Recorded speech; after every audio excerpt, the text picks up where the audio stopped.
Hi, Murray from MBM. So you found an old instrument, or you're thinking about starting and you've got the instrument that's been in the cupboard for 20 odd years. What's the pros and cons? What do we do? Most instruments don't wear out, and I've got one on the table in front of me, which I'll just get the cameraman to change the camera. You can see I've got this beautiful cornet in front of me, thank you, and we're going to have a little look at it. It's a pretty old instrument. I'll probably pick it up and use it a little bit, but we'll work between it. What are the traps? What are the things to look out for when you pick up that instrument? Now, instruments are hollow. We know that. Duh, they say. Let's go to the overhead. Now, if I look up there, yep, there we are. You can see right in there, things crawl in. Thank you.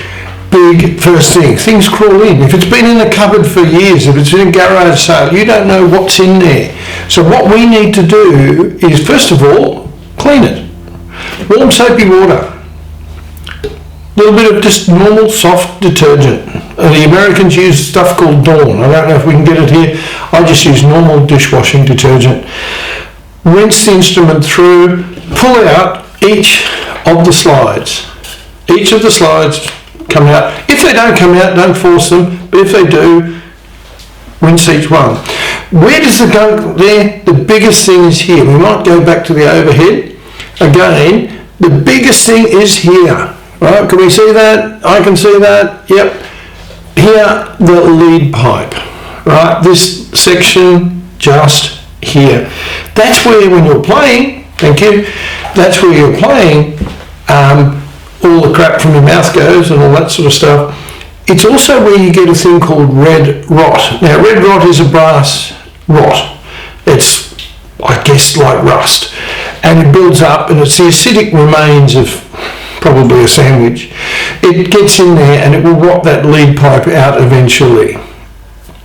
Instruments get it, old instruments. But you can prevent that by regular cleaning, regular maintenance. Get in, have a bit of a look, stick a torch down there and have a look, and if you see little bubbles, little dimples, it could be red rot. The other one that we look at is take the valve cap off and have a look inside the valve cap. Now I've got a close up there of the valve cap, that's fine, we'll show that in a moment, there it is, and you can see in the bottom of that, you can see greeny sort of gunk. Clean it out with a warm detergent and or a toothbrush usually, or a cotton wool bud. Just get rid of that crap.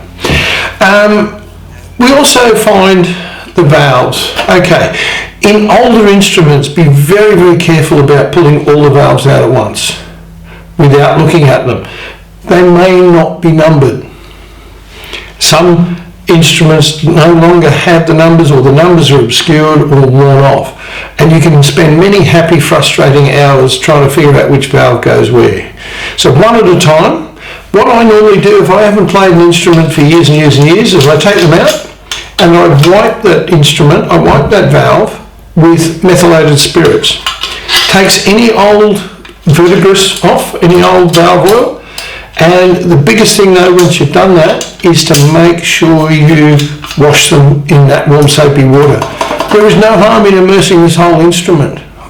Only brass, woodwind's different of course, but there is nothing to stop you immersing that instrument in a warm soapy bath. I usually put a towel on the bottom of the bath, put the instrument in and give it a really good rinse through.